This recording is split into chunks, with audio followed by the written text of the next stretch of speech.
Assalamualaikum warahmatullahi wabarakatuh. Selamat pagi teman-teman semua ya. Apa kabarnya market kripto saat ini cuy ya? Market kripto saat ini adalah bullish ya teman-teman. Kalian lihat sendiri untuk perkembangan market kripto karena saat ini telah mengalami pertumbuhan yang lumayan banget teman-teman ya. Jadi pertumbuhan market cryptocurrency saat ini tuh kebalikan dari kemarin ya. Kalau gue kemarin lebih ngebahas mengenai sentimen Changpeng Zhou yang mengundurkan diri dari jabatan CEO Binance. Waktu itu marketnya sedikit crash gitu teman, sedikit crash ya. Tapi balik lagi gitu teman untuk saat ini. Bahkan kemarin di grup Telegram gua ya ada yang nanyain bagaimana apa namanya pendapat Bang Didi nih mengenai apa namanya market saat ini ya, mengenai Changpeng Zhou intinya seperti itu ya. Apakah ini akan berdampak lebih lanjut ya? Kalau gue rasa sih enggak ya teman ya. Kalau gue rasa sih enggak ya. Karena memang narasinya itu saat ini memang Changpeng Zhou ya, news Changpeng Zhou kemarin yang menyebabkan market sedikit turun ya, itu hanya pelengkap ya, pelengkap drama saat ini ya. Sebenarnya drama saat ini tuh ya mengenai ETF. Kalau gue rasa seperti itu ya, drama saat ini. Oke. Dan terlihat banget untuk market saat ini hijau ya, bahkan Bitcoin tumbuh 3,32%, cuy. Kalau kita lihat di CMC ya, untuk faktor Fear and Greed Index saat ini berada di level 73 teman ya. Artinya ada kenaikan sedikit lah teman ya. Kalau kemarin kan sempat di berapa ya, di level 60-an ya, 60-an ya kemarin ya, 60-an. Oke. Dan dilihat di sini ya, untuk Bitcoin berada di level 37.000 US dollar ya, mengalami pertumbuhan 3%. Dan untuk Ethereum balik lagi nih ya di level 2000 US dollar ya. Jadi Ethereum ini mengalami kenaikan yang cukup lumayan ya, 5% dalam kurun waktu 24 jam ya. 5% lebih kenaikannya, teman. Kan kemarin sempat di 1900 berapa gitu ya untuk si Ethereum ya. Disusul lagi altcoin ya, altcoin ya. Kalau untuk altcoin ya untuk Avalanche ini teman-teman ini 1,8% ya. Jadi rata-rata masih tipis ya untuk pertumbuhan altcoin teman. Tapi memang ada beberapa yang mengalami pertumbuhan yang cukup lumayan lah teman ya. Dan kalau kita lihat untuk sentimennya ya selain CZ ya, di sini ada beberapa kasino Bitcoin teratas pada tahun 2024 ya, ini di apa namanya koin 360 ya. Jadi memang ada beberapa sentimen yang bisa menggerakkan market hingga hijau royo seperti saat ini gitu teman. Dan itu sebenarnya udah gue infoin juga ya di grup Telegram. Jadi buat teman-teman semua nih yang belum gabung grup Telegram gue, silahkan gabung. Karena apa? Karena setiap harinya gue akan share informasi seputar cryptocurrency serta sentimen-sentimennya, teman ya. Dan yang pasti kalian gak bakal ketinggalan ya mengenai sentimen-sentimen cryptocurrency, teman ya. Dan di sini kalian juga bisa sharing kepada gua dan teman-teman di grup Telegram gue. So, buat linknya udah gue sediain di kolom deskripsi ya. Kalian bisa gabung dan ini gratis, teman. Oke? Oke, teman ya, kita akan langsung aja ke news ya atau sentimen pertama yang mempengaruhi apa namanya? Kenaikan dari market saat ini ya. Sebenarnya ini sentimennya itu ya kayak diulang-ulang gitu ya teman ya sentimennya. Tapi ini kebetulan teman ya salah satu komisaris ya, Komisi Sekuritas ya teman, komisaris Komisi Sekuritas dan Bursa AS atau SEC yang bernama Hester Peirce teman ya. Jadi baru-baru ini tuh dia melakukan wawancara ya. Sebentar, wawancaranya mana ya? Sebentar.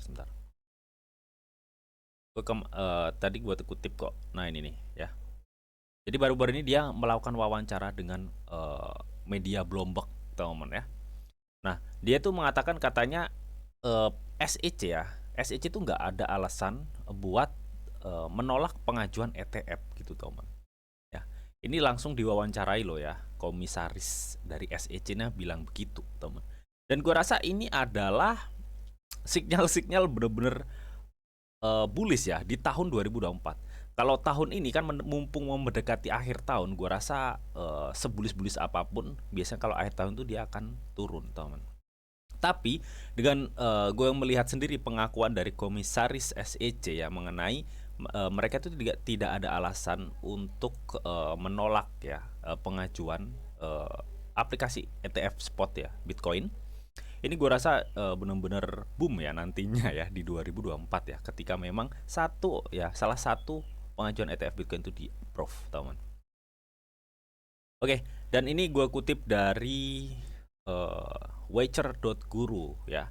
Tidak ada alasan untuk menghentikan ETF Bitcoin spot ya, kata Komisaris SEC langsung, seperti yang udah gue katakan tadi ya, diwawancara oleh Bloomberg langsung, teman.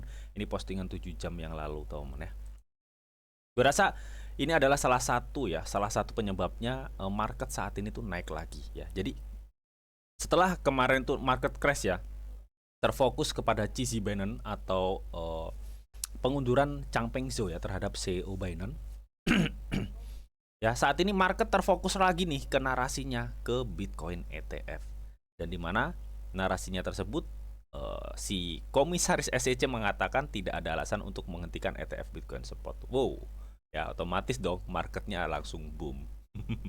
Apalagi nanti di 2024 memang nantinya akan disetujui ya, gue rasa akan boom lagi ya. Gue rasa seperti itu, teman. Oke. Nah, tapi di sini ya, teman ya, setelah Komisaris SEC itu katanya bungkam ya mengenai potensi persetujuan dana yang diperdagangkan di bursa Bitcoin ETF gitu, teman ya. Jadi mereka Press itu nggak mau berspekulasi atau banyak cakap ya, intinya seperti itu. Ya, intinya si komisaris dari SEC ini mengatakan bahwa mereka tuh nggak ada alasan untuk nolak ETF Bitcoin ya. Untuk pengajuan ETF tuh nggak ada alasan nolak gitu, teman. Ya. Tapi untuk kedepannya bahkan di sini ada yang tanya-tanya gitu ya, teman ya. Mengenai laporan ketika ditanya tentang laporan percakapan yang sedang berlangsung antara penerbit ETF dan staf SEC mengenai aplikasi ETF Bitcoin Spot, Komisaris Press menjawab, tidak, sekali lagi ya, saya benar-benar tidak mengomentarinya. Tadi ada kok ya pertanyaan-pertanyaan yang intinya itu bagaimana sih potensi untuk ETF Bitcoin Spot itu, kapan kira-kira segera disetujui ya. Jadi dia nggak bisa mastiin pastinya kapan. Yang pasti dia hanya mengungkapkan bahwa mereka itu nggak ada alasan buat nolak pengajuan ETF spot Bitcoin. Ya, ini adalah benar-benar kalau gue rasa signal bullish banget ya di tahun 2024. Ya, sebelum halving, teman. Ini signal bullish banget ya. Nanti baru pas halving dia akan down market ya. Baru meledak lagi di tahun 2025. Biasanya awal-awal bull run itu di akhir 2024 atau tahun besok ya. Itu udah terlihat banget ya untuk rally bull run-nya itu terlihat banget. Kalau kita mengacu pada history halving di tahun sebelumnya. Oke.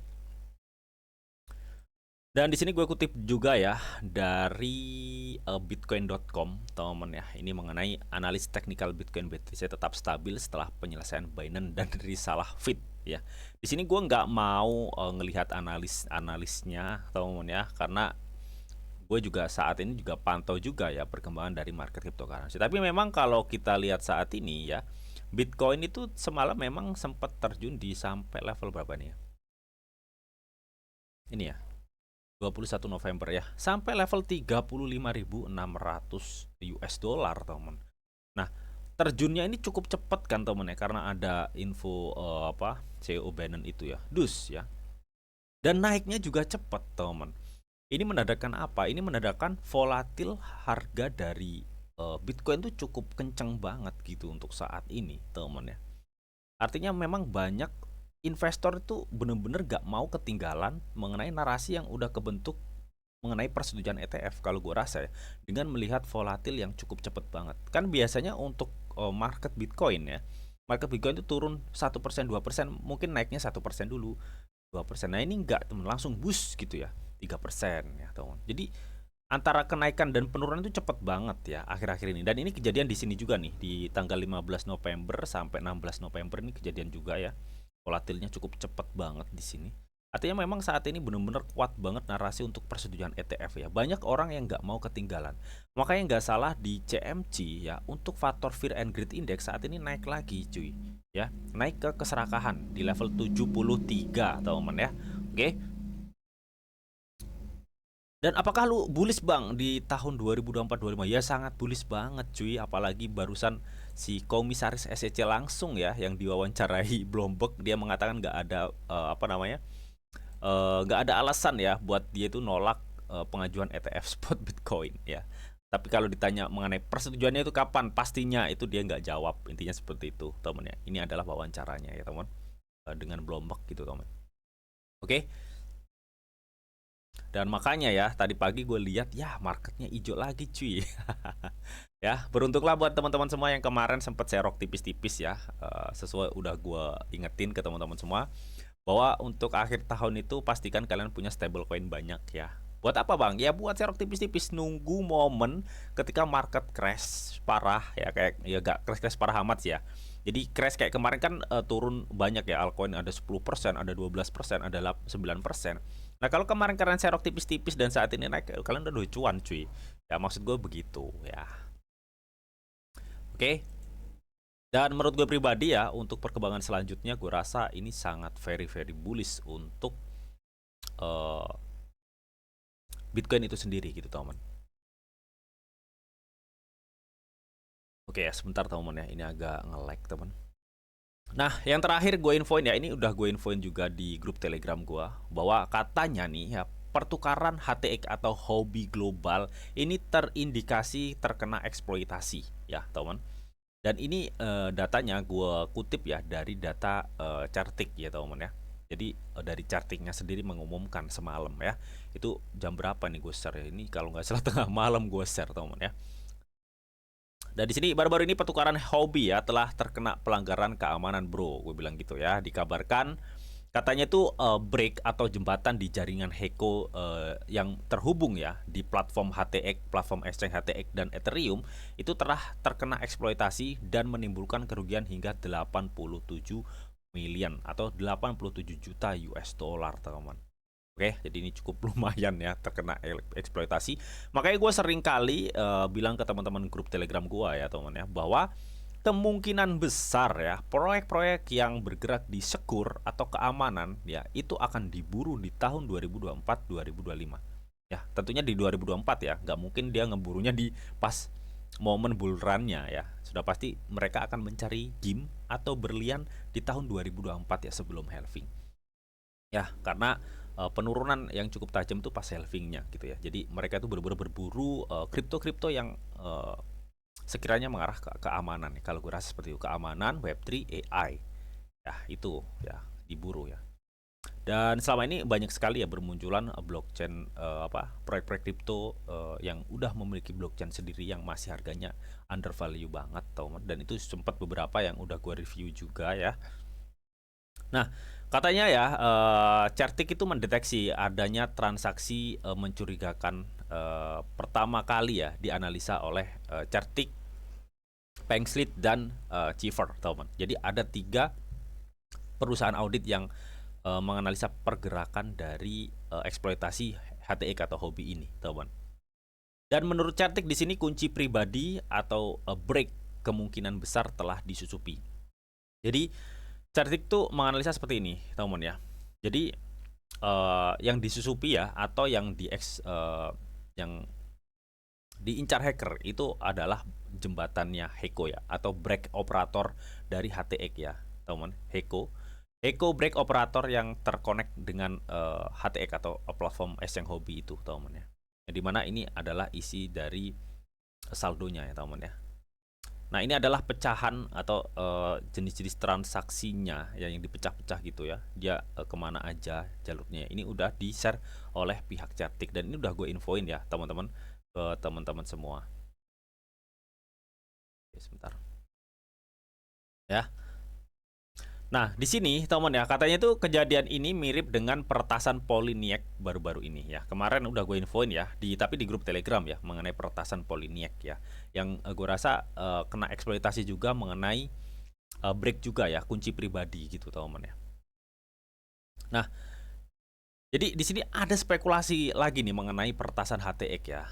Kan kita tahu teman ya, Justin Sun itu mengambil alih kendali atas hobi teman ya, EcoChain pada Oktober 2022 kemarin ya teman. Makanya kalau kalian lihat di Justin Sun kan sering mempromosikan HTX ya, atau rebranding HTX hobi itulah teman ya. Ya karena dia Justin Sun sudah mengambil alih kendali ya teman ya atas hobi EcoChain pada Oktober 2022 lalu teman. Dan Polyniac juga bursa yang telah diakuisisi oleh Justin Sun juga, teman. Nah, yang jadi pertanyaan, HT yang udah bursa-bursa exchange yang udah diakuisisi Justin Sun seperti Huobi ya teman ya, dan Poloniex teman ya, itu terkena eksploitasi dengan masalah atau problem yang sama mengenai kunci pribadi break gitu ya, jembatan yang ditutupi oleh para hacker gitu teman ya. Nah, di sini kan timbul pertanyaan, apakah ini adalah salah satu kelemahan proyek-proyek yang terkait Justin Sun berikutnya atau yang saat ini dan berikutnya gitu loh, teman. Ya, apakah selama ini proyek-proyek yang terkait dengan Justin Sun itu mengenai keamanan?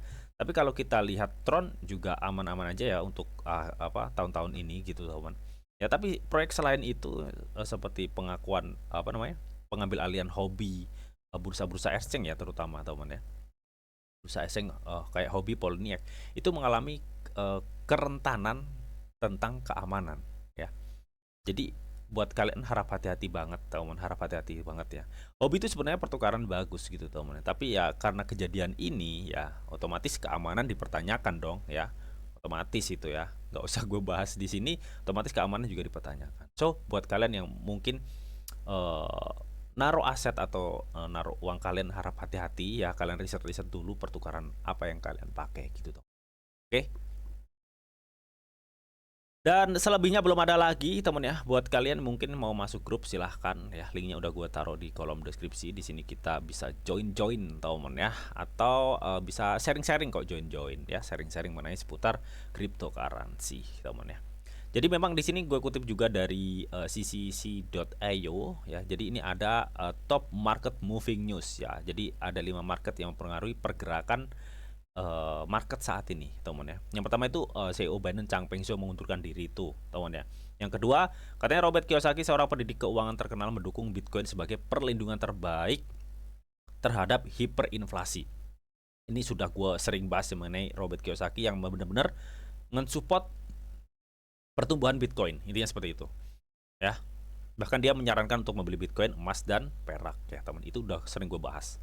Di sini ada probabilitas Bitcoin ya, lonjakan harga Bitcoin hingga lebih dari 37.000 menyebabkan 83% pemegang Bitcoin mendapatkan untung ya. Ini salah satu dampak dari dampak dari lonjakan harga Bitcoin ya. Nah, di sini juga ada katanya kota Lugano di Swiss ya mengintegrasikan blockchain Polygon untuk meningkatkan pengalaman ya cryptocurrency dalam aplikasi pembayaran ya. Ini Polygon juga perkembangannya cukup kenceng banget teman-teman ya. Selain dia juga udah banyak berkolaborasi ya teman.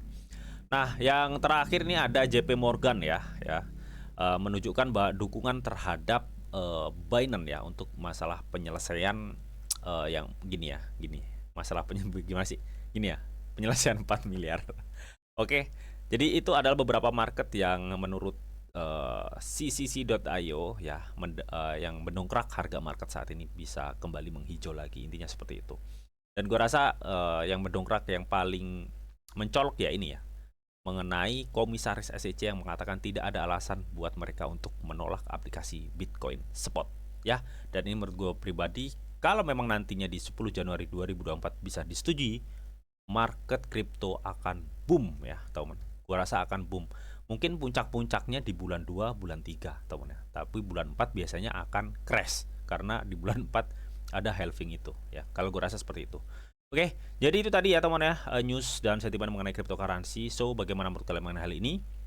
Kalian bisa tuliskan pendapat kalian di kolom komentar, oke? Namun tetap teman, di sini itu ada disclaimer on bahwa untuk trading dan investasi di dunia cryptocurrency itu sifatnya sangat berbahaya atau sangat-sangat berisiko tinggi, teman. Jadi bijaklah kalian di dalam mengelola atau memanajemen keuangan kalian. Semua keputusan yang kalian ambil adalah tanggung jawab kalian masing-masing. Di sini hanya berikan informasi yang didita untuk kalian semua. Oke, mungkin itu aja yang bisa disampaikan di acara video ini. Semoga bisa bermanfaat. Jika kalian suka video ini, jangan lupa kalian klik like, share, komen, dan di subscribe teman, karena sekali subscribe itu gratis. Dan tentunya kalian akan mendapatkan update-update video terbaru dan info-info terbaru dari Didi Channel. Oke, sampai jumpa. Bye-bye.